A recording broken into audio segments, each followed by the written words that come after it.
Having just released, there's a lot of characters for us to pick from in Wuthering waves to make the perfect party. And of course, as you would expect in a gacha game, all the 5-star characters get all the hype. However, there is one 4-star character that everyone already has access to that is capable of not only doing a lot of damage, but can also provide strong buffs for your other characters. And that is none other than Sanhua. And so in today's video, I will be going over Sanhua's best teams, weapons, echoes, and overall damage rotation so that you can get the most out of this character. There is a lot to go through, so without any further ado, hello everyone, my name is Hiroki and welcome to my Sanhua guide. Be frozen in ice.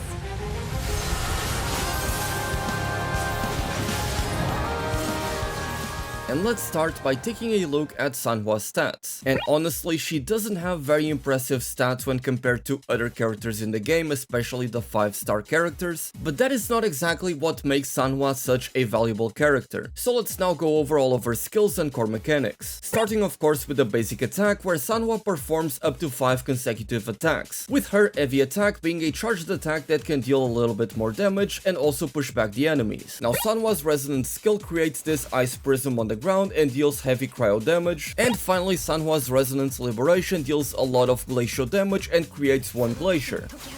like so.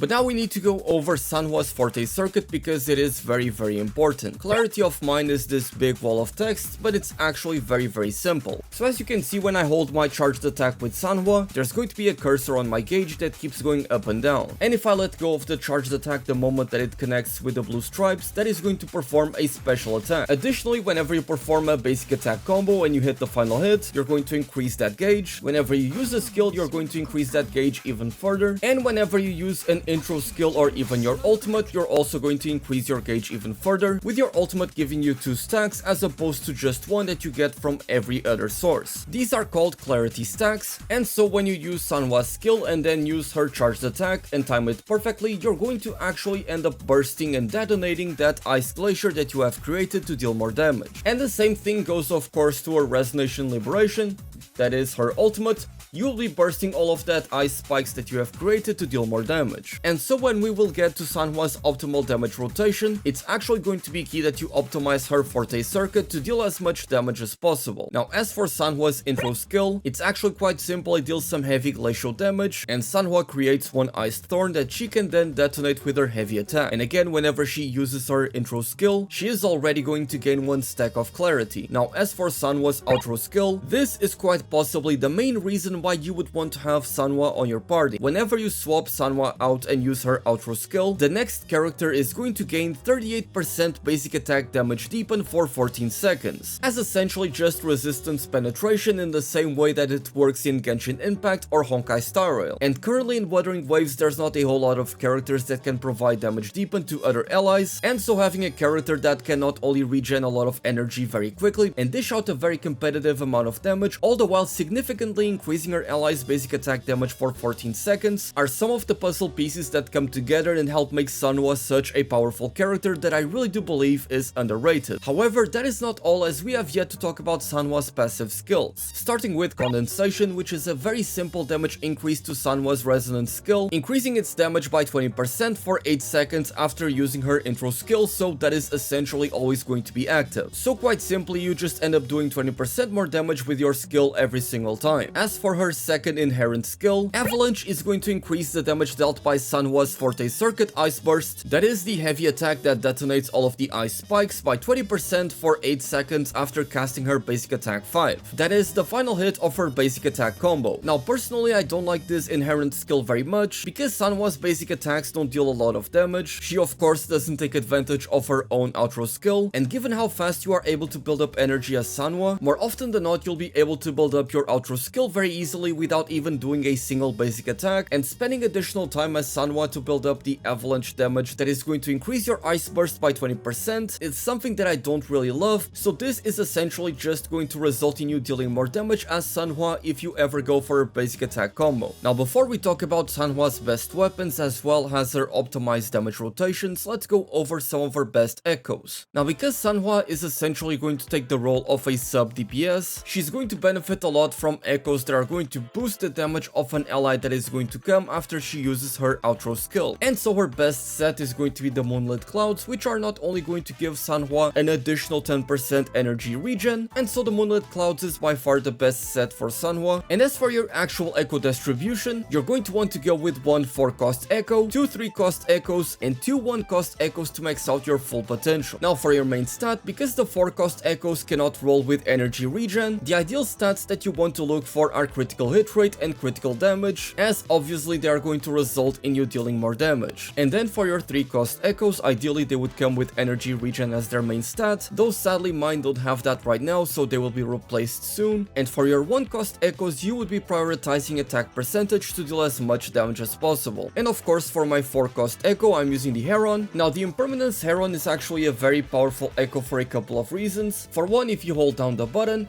you're going to summon the Heron and you're going to be throwing fire down on enemies like so, and it actually deals a very good amount of damage, especially against bosses. But another very cool thing about the Heron is that you are actually able to cancel its animation. So for example, now that my outro skill is ready, I'm gonna go ahead and tap the echo skill,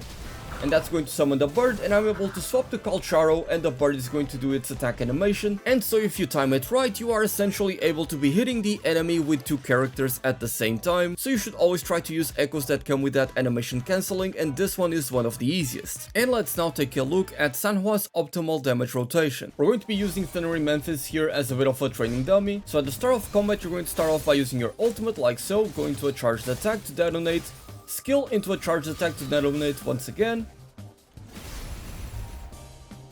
And as you can see, my outro skill is already ready, so I'm gonna go ahead and use my Aeron and summon him, and cancel that into the swap into Calcharo.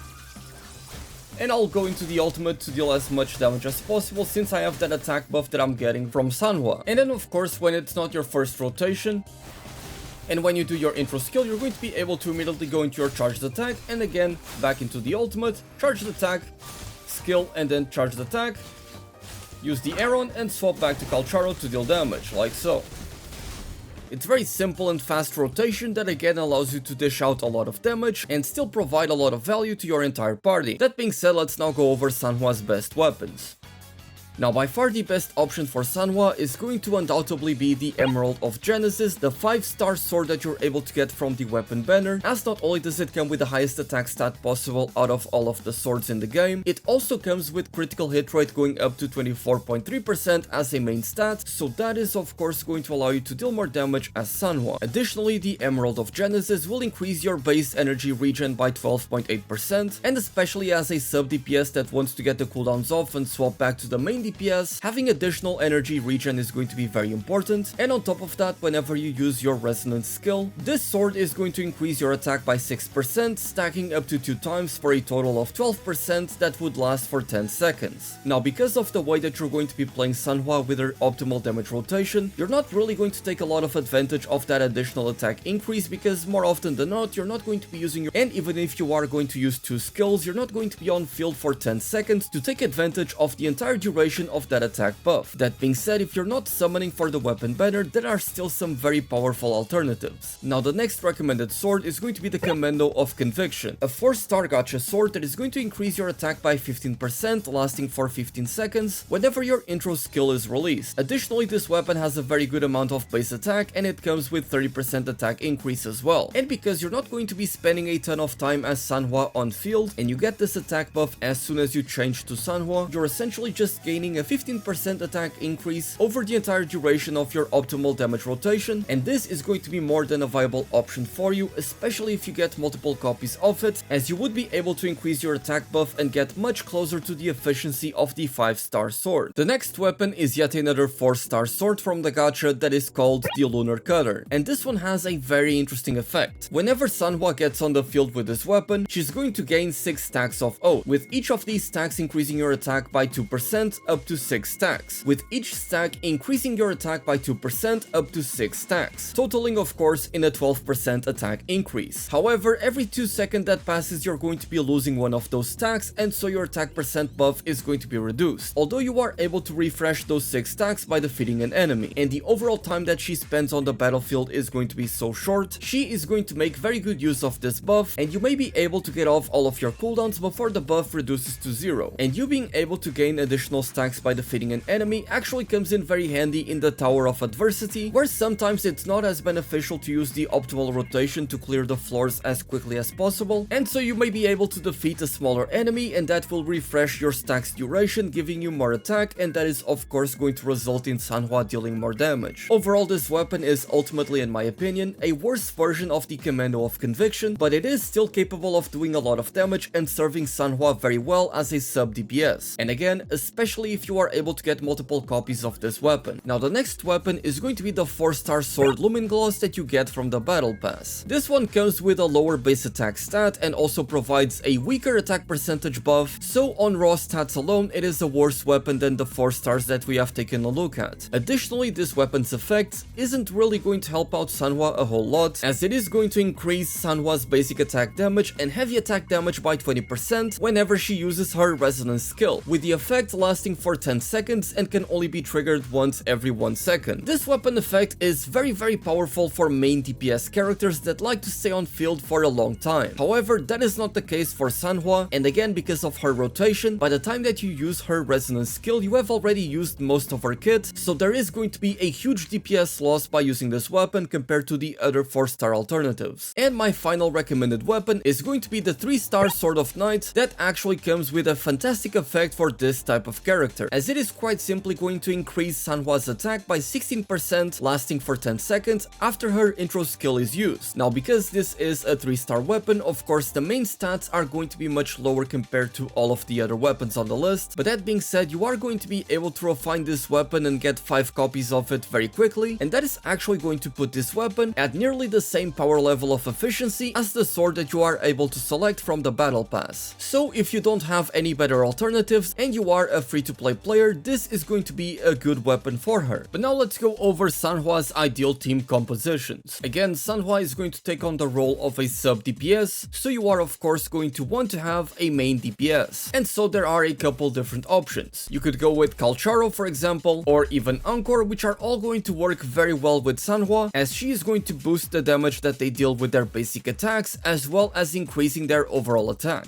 Other main DPSs that you could run this with could be, for example, the Havoc AMC, as the Havoc Rover does enjoy the extra damage from her basic attacks, and the same thing would of course apply to Danjin as well. There is of course an argument to be made about Jiyan, but given that a lot of his kit is going to revolve around using heavy attacks, and Sanhua will not be boosting those, there is going to be a little bit of a disconnect between these two characters. And then of course, to finalize the team, you would go with a support character, so that would be, for example, Verina or Baizhi, with of course Verina being the premier support character that we currently have in the game. This is actually the team that I've been running for the longest time in the game, and it quite simply performs exceptionally well. And because there is a huge variety of main DPS characters that are going to enjoy having their basic attack damage increased, having a character like Sanhua already built is going to be very valuable for your account, whether it be the main DPSs that you currently have, or any other main DPS characters that use basic attacks that come along the line in the future. But now let's go over Sanhua's resonance chain. How much more powerful does she become after having multiple copies of her? Thankfully, everyone already has a single copy of her because of the login event, but there are actually some pretty powerful resonance chains for us to take a look at. Starting with the first one, the Solitude's Embrace, which is going to increase Sanhua's critical hit rate by 15% after she does her final hit of the normal attack combo. Now, because her role on the team is that of a sub DPS, a lot of times, especially in the endgame, you're not going to be doing a lot of basic attack combos, especially because of how much energy regen she already has, so you are going to be able to use your Resonance Liberation very often. So personally, I don't think that this is a very good one. Now, the second one is actually quite powerful, and I wish I had this, and that is the Snowy Clarity. For one, it's going to reduce the stamina cost of your heavy attacks to detonate the stacks that you gain by 10, and additionally, whenever Sanhua uses her skill, she's going to gain anti-interruption for 10 seconds. Now, personally, I wish that this anti-interruption was a buff that you would gain chain after using her intro skill, so you would be able to use her entire kit without being knocked back or having to dodge anything. However, because this only takes effect after Sanhua uses her resonance skill, this is not going to be active for a long time unless you decide to use her skill before you use her ultimate, which can result in you not gaining additional energy that you would need to be able to perform the next ultimate, and that can ultimately lead to a DPS loss, so there is a bit of a downside here. Now the third one is going to raise Sanhua's damage dealt by 35% against targets with less than 70% health. Now because Sanhua's damage rotation is so short and she is a sub DPS, more often than not you're going to start combat with Sanhua already out, use up all of her rotation and swap to the main DPS, and so of course at that point the boss is not going to be below 70% health. So this damage bonus is not going to be active for your very first rotation, and that is of course going to lead to you dealing less damage, which is a bit of a downside. Still, a 35% increase in damage is going to significantly empower your team's overall performance, it's just that it's not going to be active the entire time. Now her fourth chain is going to make it so that your Resonance Liberation, your ultimate, is going to restore 10 energy and make it so that the next heavy attack detonation is going to deal 120% more damage. This is a huge damage buff, and once you get this chain, because of the additional energy that you get, you're going to be able to take advantage of the second chain more easily, because you can actually start her rotation with her skill and then use the ultimate, and you will still have enough energy to be able to pull off the next ultimate on your next rotation. So this is a very powerful chain that is going to help Sanhua deal a lot more damage and become a lot more comfortable. Now her fifth chain is going to increase the critical damage of her Forte circuit by 100%, so be sure to give her some crit rate because she is going to hit like a truck once you get this. And her final chain, the Daybreak Radiance, is going to raise the entire party's attack by 10% for 20 seconds, stacking up to 2 times up to 20% for each time that you detonate with your heavy attack. And because you're able to do it so easily with Sanhua, you are essentially just giving your entire party a 20% attack increase for 20 seconds with no real drawback. Overall, Sanhua is a character that does not need any of these chains to be very effective, but if you are able to get them maybe somewhere down the line in a future update, she will be one of the featured 4-star characters and you might be able to get multiple copies of her. She's going to benefit a lot from them because her damage output is going to be much more powerful, and she's also going to play a better role as a sub DPS. And that has been my first character guide for Wuthering Waves, this time covering Sanhua. Let me know which character I should cover next, as I will be doing my best to cover as many as possible because I really do love this game and I believe in its longevity, and I think that there are some cool interactions and different combo optimizations that I can share with you guys so that you can get the most value out of your characters and your account. But with that being said, please subscribe to the channel if you are new, as I am trying to hit 1000 subscribers and it would make a world of a difference. With that being said, thank you all so much for watching and I hope to see you all next time.